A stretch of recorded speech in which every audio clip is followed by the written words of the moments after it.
aujourd'hui pour une vidéo hors série, on va dire, qui est le Newbie Tag. Et le Newbie Tag, c'est un tag pour les nouveaux de Booktube que j'ai vu déjà sur une ou deux chaînes Booktube, et à chaque fois c'était fait par des gens qui en fait étaient sur Booktube depuis quelques années et regrettaient de ne pas l'avoir fait dès le début.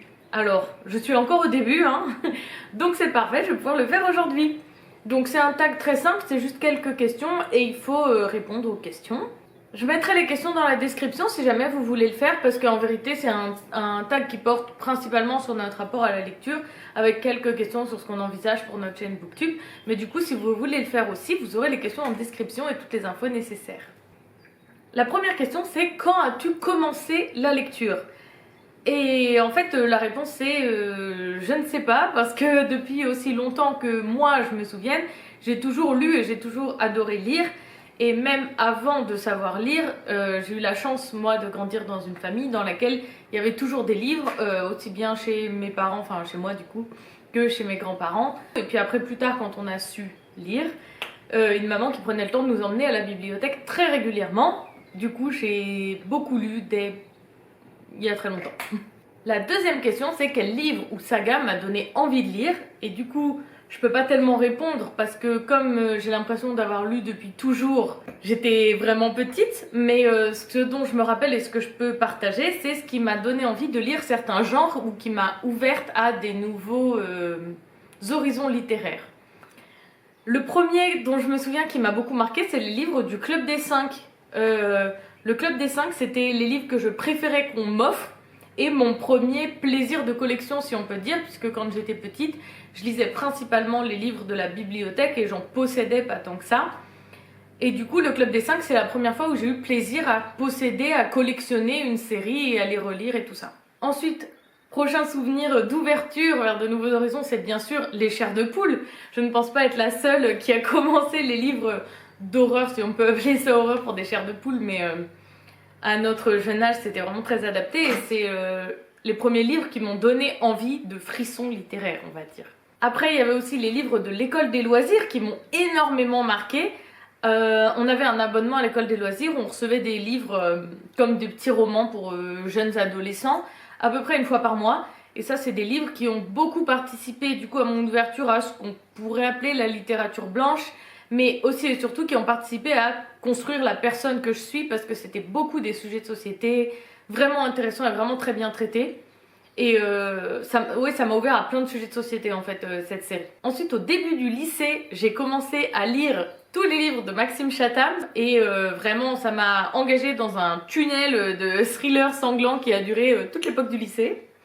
Maintenant je lis un peu moins de thrillers, on va dire, je lis plus exclusivement des thrillers depuis plusieurs années, mais vraiment Maxime Chatham, ouais, ça a ouvert la porte à un tunnel. Et ensuite, ce qui m'a donné plus récemment envie de lire de la fantasy, et après ça a suivi avec la science-fiction, le fantastique, etc., c'est une saga qui est absolument méconnue. Et du coup je ne révèle pas son nom maintenant parce que je prévois de faire très bientôt une vidéo exclusivement centrée sur cette saga qui m'a vraiment donné envie de lire de la fantasy. La troisième question, c'est: pourquoi est-ce que tu aimes lire? Et bien en fait la raison dépend des livres. Alors pour les essais, bien sûr, c'est pour apprendre des choses, mais aussi comprendre, mettre des mots sur des phénomènes que parfois j'ai déjà constatés, ou des réflexions que je me suis déjà faites, mais que j'ai jamais vraiment bien analysées ou réussi à mettre en mots. Et pour la fiction, bien sûr, il y a une grande part de besoin de se divertir, de se distraire, de s'évader. Et j'adore aussi apprendre des choses en lisant des livres de fiction. Et vraiment, les livres fiction qui arrivent à te transporter et en même temps t'apprendre des nouvelles choses, t'ouvrir à des nouveaux horizons, etc., c'est mon genre de livre préféré. Quatrième question: quel type de livre aimes-tu lire? Alors, si on parle type de livre par genre littéraire, quasiment tout. Les seuls genres littéraires que je ne lis pas, c'est le théâtre, j'en lis très très peu, et ce qu'on appelle un peu les beaux livres, où c'est des grands livres avec des grandes photos et un peu du texte de non-fiction en général. Ça, j'en lis pas tellement. Sinon, à part ça, je lis vraiment beaucoup de choses de tout et très réparties. Autant des graphiques que de la fiction, de la non-fiction, Dans la fiction, je lis de la littérature blanche, de la science-fiction, de la fantasy, du fantastique, tout type de thriller, roman noir, policier, etc. J'adore aussi les mangas, donc vraiment plein de choses différentes. J'ai posté sur Instagram mes statistiques de lecture de l'année dernière où il y a les pourcentages exacts de chaque genre littéraire. Mon Instagram c'est le même que, enfin même nom que ma chaîne YouTube, de toute façon je vous le mets dans la description. Question 5, où est-ce que tu lis? Et la réponse est très simple, partout. Littéralement. En fait, mon secret pour lire autant, c'est pas que je lis vite, parce que je lis pas si vite que ça, c'est que je lis tout le temps. Donc, je lis bien sûr dans mon canapé, dans mon lit, etc. Mais je lis aussi dans le tram, à chaque fois que j'ai l'occasion de prendre des transports qui ne sont pas la voiture, parce que sinon, mal des transports, quoi, pour le dire de façon la moins dégoûtante. Mais sinon, du coup, même dans la rue, quand je marche, dans la queue du supermarché, quand j'attends, je lis tout le temps. Et quand ce n'est physiquement pas possible de tenir le livre en même temps que ce que je fais, par exemple si je conduis ou si je cuisine, alors j'écoute des livres audio. Question 6, à quoi ressemble ta bibliothèque? Eh bien, je vais vous montrer, puisque du coup, j'ai pas une bibliothèque, donc là, on en voit une derrière moi, mais en fait, j'en ai plusieurs petites à différents endroits de la maison, parce que tout simplement, j'ai acheté les rangements au fur et à mesure que j'en avais besoin. Du coup, il y en a plein. Je vais vous montrer. Alors la bibliothèque que du coup vous avez déjà vue puisqu'elle est derrière moi dans mes vidéos, c'est celle-ci, c'est la bibliothèque étagère qui est dans le salon où j'ai mis des livres plus en fonction de leur esthétique on va dire. J'ai mis là les livres de Monsieur Toussaint Louverture, ils sont tous dans la même étagère parce que j'adore cette maison d'édition et j'adore l'esthétique de leurs livres. Après au-dessus c'est des livres que j'ai beaucoup aimés, j'ai mis aussi tous les livres de Louis Bardugo ici, je ne sais pas pourquoi mais voilà je les ai tous mis là. Et je les ai surtout choisis pour leur esthétique puisque c'est la seule bibliothèque que tout le monde voit, on va dire. Dans la chambre d'amis, il y a ma bibliothèque préférée qui est ma bibliothèque de pile à lire, qui est en fait c'est une vitrine. À la base, c'est une vitrine à fusil, donc très belle histoire hein, pour elle puisqu'elle est devenue une bibliothèque, c'est quand même une bien meilleure fonction. C'est une vitrine donc déjà ça protège de la poussière, ça c'est trop top. Et je sais pas, je la trouve trop belle. Je suis trop fan du concept. Et du coup, oui, tous ces livres-là, c'est ma pile à lire. Je les ai à peu près triés par genre. Et par taille, forcément, hein, puisqu'il y a des étagères qui sont plus grandes que d'autres. Voilà. Ici, c'est la bibliothèque des livres que j'ai lus et que je garde pour l'instant. C'est pas dit qu'ils s'en aillent pas lors d'un prochain tri. Aucun d'eux n'est vraiment à l'abri. Mais voilà, pour l'instant, ceux-là je les garde, soit parce que je veux en parler dans une vidéo plus tard, soit parce que je vais les prêter à quelqu'un, et des fois juste parce que y a des sagas que j'ai en entier et que j'aime bien. Dans mon bureau, j'ai cette Billy pas très grande, dans laquelle il y a tout le reste, on va dire, par rapport aux autres bibliothèques. Il y a des livres que j'ai lus, il y a des livres que j'ai pas lus, c'est un peu un mélange de livres qui rentraient pas ailleurs en fait. Et pour finir, la dernière est dans le couloir, c'est la bibliothèque des graphiques. Vous voyez que ça déborde, hein, j'en ai déjà mis un peu au-dessus. Pareil, les graphiques, j'ai gardé tous ceux que j'ai beaucoup aimés et que j'ai envie de relire. Sachant qu'il y en a aussi beaucoup que j'ai vendus ou donnés, des graphiques. Parce que j'ai pas tant de place que ça. Mais les graphiques, c'est vraiment le livre que j'ai plaisir à relire, donc je les garde un peu plus facilement que les autres, on va dire. Mais du coup, ouais, il me faudrait une autre étagère au-dessus parce que là, ça commence déjà à s'empiler. Ce pauvre Jacominus, on dirait qu'il va tomber. Question 7. Pourquoi as-tu commencé ta chaîne YouTube? Eh bien, parce que je peux pas m'empêcher de parler des livres que je lis quand ils sont intéressants, quand il y a des bons sujets dedans et tout ça. Et ça commençait à saouler mes proches en fait d'entendre tout le temps parler de livres alors que pour la plupart ils et elles ne lisent pas plus que ça et s'en fichent en fait de ce que je raconte.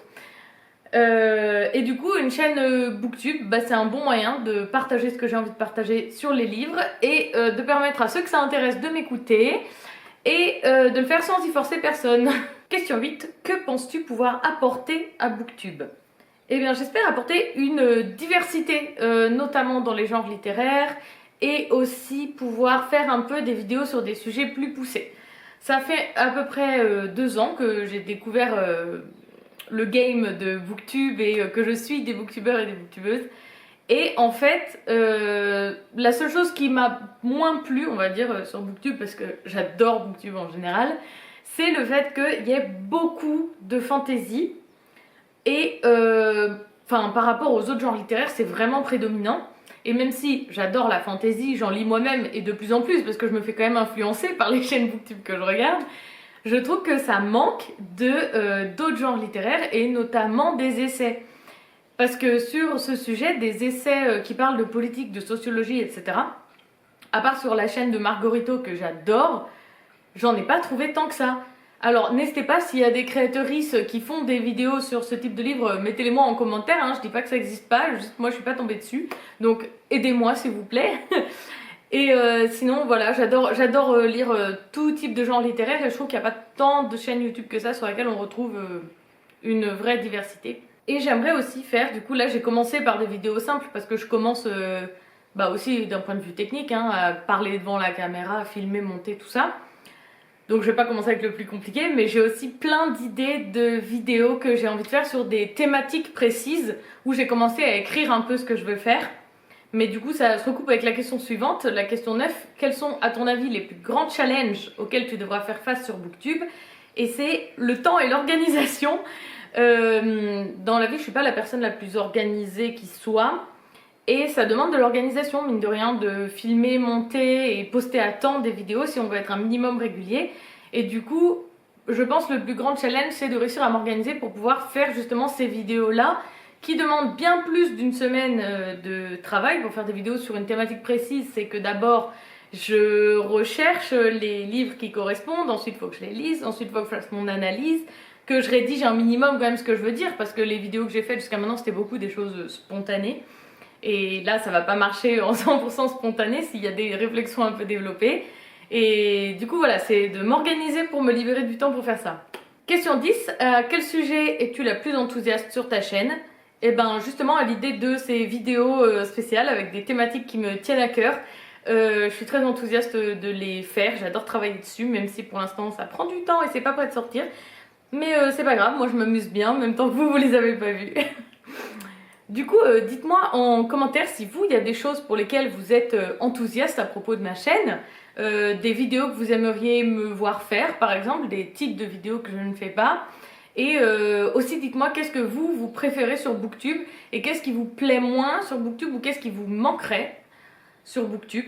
Voilà, parce que j'adore Booktube et ça me ferait plaisir d'en parler en commentaire avec vous. C'est tout du coup pour aujourd'hui. N'hésitez pas du coup à vous abonner à ma chaîne et à activer les notifications en cliquant sur la petite cloche si ça vous intéresse de voir ces fameuses vidéos que je prépare. Et voilà, je vous souhaite un très bon week-end.